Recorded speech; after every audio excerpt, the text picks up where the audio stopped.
Lo disfrutaba. Era un juego de poder. La sensación que estaba buscando era más como un viaje de poder. El poder de mantener la fe de alguien en tus manos. Es un afrodisíaco muy poderoso. La descarga de adrenalina no tiene comparación. Quiero decir, estás en completo control del destino de alguien. Estas fueron las palabras de Richard Cottingham, más conocido como el asesino del torso, ilustre protagonista de su podcast favorito, Ecos de las Sombras. Si aún no están listos, vayan, prepárense un cafecito, pónganle pausa y regresen, que aquí los voy a estar esperando. Richard Cottingham nació en Nueva York el 25 de noviembre del 1946, si no me equivoco. Un segundo. Efectivamente. Contrario a lo que normalmente sucede con los asesinos seriales, Richard nació en una familia tranquila, una familia católica constituida por su mamá, su papá y 2 hermanos. Tuvo una infancia tranquila, sin alcoholismos, ni maltratos, ni abuso de sustancias. No hubo el problema que normalmente encontramos en cada asesino serial. A sus 12 años se muda con su familia a Riverdale, New Jersey. Desde entonces, Richard se volvió un niño retraído. No salía de casa, no socializaba, no tenía amigos. Él prefería quedarse en casa viendo po. Desde entonces ya venía sintiendo una atracción por el BDSM. BDSM, que significa...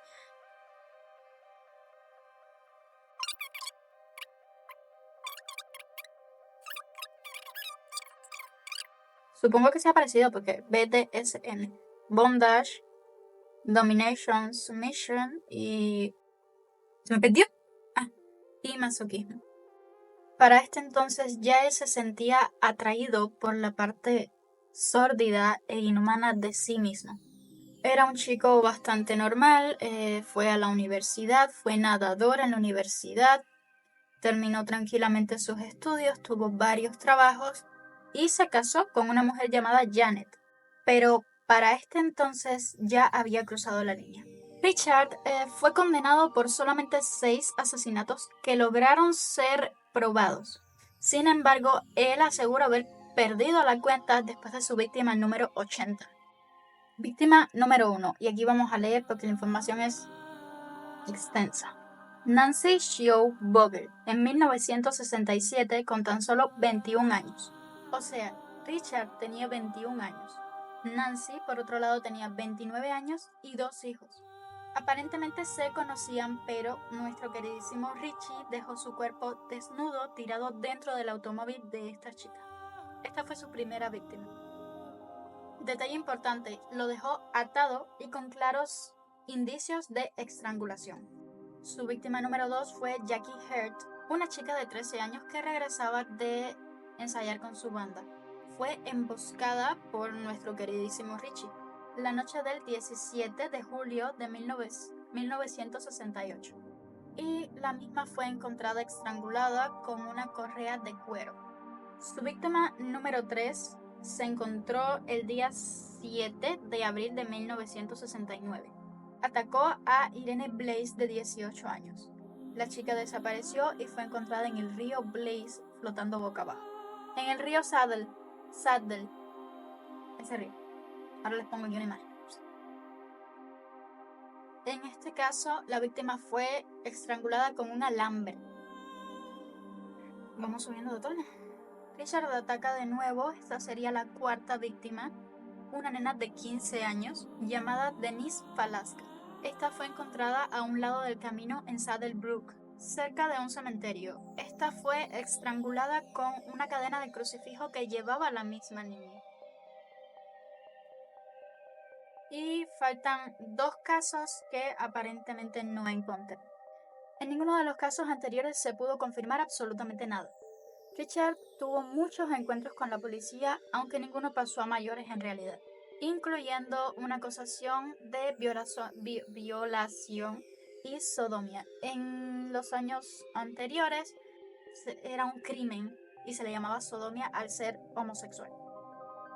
Bueno, el caso es que no encontraron pruebas. Hubo un caso muy famoso de Mary Ann y Lorraine Mary Kelly, de 17 años. Estas chicas fueron secuestradas, llevadas a un hotel y sodomizadas durante días seguidos, hasta que se aburrió de su nuevo juguete, las ahogó en la bañera y las abandonó en un bosque que se encontraba en el condado de Bergen. A pesar de todo esto, tampoco fue vinculado con el caso hasta el momento en el que él mismo aceptó que él las había matado.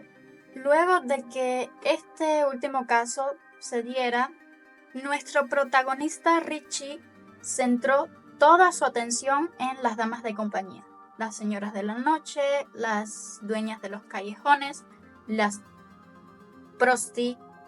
Rich solía arreglárselas para drogarlas y llevarlas a un hotel. Bueno, hoteles no, moteles, porque encima de todo era hasta tacaño, en donde las torturaba sexualmente durante horas y luego las abandonaba, a su entender, muertas, pero no siempre fue así, ya que en el año 1978 se presentaron 2 demandas por violación en contra de Richard Cottingham, pero una vez más salió airoso de este problema, ya que las chicas realmente no recordaban nada. No pudieron presentar pruebas, se desestimó el caso básicamente. Mientras tanto, su esposa Janet decide pedirle el divorcio, ya que descubrió 2 infidelidades y decidió, bajando con Beba, decidió abandonarlo. Bueno, abandonarlo no, porque él hizo ciertas cosas. Decidió coger sus maletas, a sus hijos, irse y dejarlo totalmente solo. Al contrario de lo que pudiéramos pensar, bueno, no tanto, porque ya sabemos el contexto. Richard no se sintió mal, para nada. Esto fue para él como la libertad. Ten, eres libre, puedes hacer lo que quieras. Richard siguió con su vida como normalmente lo haría, como un trabajador más, una persona poco accesible, de pocos amigos, totalmente serio, que se pasaba la vida trabajando, pero en las noches salía a cazar víctimas a los bares y clubes sexuales de Times Square. ¿Times Square? Times Square. Times Square, sin el plural. Por lo general, Richard las llevaba a un motel barato en donde las asesinaba. Los cuerpos que se encontraban solían tener un patrón. Siempre se encontraban o con senos o con manos mutiladas. En ocasiones también les cortaba, las degollaba y se llevaba su cabeza o sus manos a modo de premio. Vamos a continuar muy a mi pesar sin los espejuelos porque me está doliendo mucho el ojito y aparentemente cuando me quito, a ver, el problema es por los lentes, me los causan los lentes, siento que se me montan las pestañas como si fueran un músculo y es rarísimo. Pero ahora cuando me quito los lentes me siento un pelín aliviado. ¿A quién sabe por qué es esto? Si hay algún médico o alguien que sepa de esto por acá, escríbamelo en los comentarios, porfa. El caso es que Richard comienza a cometer errores. El 5 de mayo de 1980, Richard asesinó a una señora de la calle que se llamaba Valerie. El problema está en que la dejó en el motel, muerta, amarrada, con restos de cinta adhesiva en la boca, marcas de mordidas, un seno mutilado y esposada debajo de la cama. O sea, ¿qué pensó? ¿Que nunca lo iban a encontrar? Valerie fue encontrada por el personal de limpieza mientras intentaba pasar la aspiradora. El problema está en que esta vez Richard dejó una huella en la cerradura mientras intentaba escapar. No, la huella fue en la llave de las esposas. En la cerradura de las esposas. Luego de esto tuvo otros intentos de asesinato, y digo intentos porque no procedieron. ¿Esto está incompleto?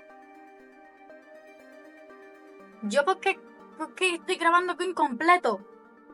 Contexto, la investigación que estaba realizando sí estuvo completa, pero resulta que la otra parte la hice en la computadora y se me perdió en ese momento, pero la encontré después. El 28 de mayo, Richard contrató en la avenida Lexington a una joven de 18 años, ya sabemos la profesión, llamada Leslie Ann Adel. Inicialmente fueron a cenar, se divirtieron, etc. Y cuando terminaron, fueron al motel. ¿Qué motel? El motel High Quality Inn. Motel en el que 10 días, exactamente 10 días antes, había dejado tirada a su víctima anterior, Valerie. Ya en la habitación, Richard le dice a Valerie que le va a dar un masaje, a lo que ella aceptó, pero no les dio un masaje, sino que la inmovilizó.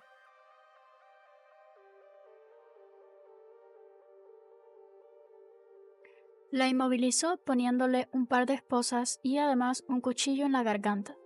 Le susurró que así como las otras chicas habían pagado, ella también tendría que pagar por ejercer la prostitución. Richard la torturó como de costumbre, solo que esta vez los gritos fueron tan fuertes que fueron escuchados por el personal del hotel, que con el recuerdo de Valerie aún fresco decidieron llamar a la policía. Pero para cuando ésta llegó, Richard ya no estaba allí. Se había escapado con sus elementos de tortura, sin embargo no llegó demasiado lejos ya que fue detenido en uno de los pasillos del hotel. Traía consigo esposas, mordazas de cuero, collares de esclavo, cuchillos, pistolas y sedantes. Richard fue condenado solamente por 5 crímenes que se lograron vincular, sin embargo, en su casa encontraron una sala de trofeos, artículos personales y recuerdos de sus víctimas, a lo que éste alegó que tenía un problema con las mujeres. Entre 1981 y 1984 se enfrentó a un total de 20 cargos, entre ellos secuestro, intento de asesinato, asalto agravado y asalto sexual, además de posesión de armas y sustancias peligrosas. A todos ellos, este se declaró inocente a pesar de la evidencia y testimonios de 3 víctimas sobrevivientes. En uno de los juicios, Richard amenazó con quitarse la vida con una navaja. Los análisis de psiquiatría forense demostraron que él estaba perfectamente consciente durante los actos cometidos y además las huellas encontradas en las esposas de Valerie fueron de mucha utilidad para los investigadores que hicieron todo lo que pudieron para que nuestro amigo el rata pasara el resto de su vida en la cárcel. Finalmente fue hallado culpable de 15 cargos criminales, confesó haber cometido 5 crímenes que estuvieron situados entre 1977 y 1980. Y condenado a 200 años de prisión, que aún en la actualidad sigue cumpliendo. Tuvo 2 intentos de suicidio, pero papá Diosito le dijo que no, nene, a pechuga. Así que no tuvo éxito. Con el paso del tiempo, Richard fue aceptando su condena, aceptando así en 2009 los crímenes de los que se les acusaba y dando cada vez más detalles de cada uno de ellos, llegando a revelar datos de los crímenes cometidos en los años 60 y de los cuales no habían pruebas que lo incriminaran, confesando así los crímenes de los que hablamos al inicio. Además, este confesó que había perdido la cuenta después de su crimen número 80, así que imagínense, y él lo decía con tanto orgullo. De verdad, hay gente que llega tan lejos que da náuseas. Pero bueno, eso fue todo por el podcast de hoy. Los espero en el próximo podcast. Recuerden que los amo, los quiero y ¡mua! Chao.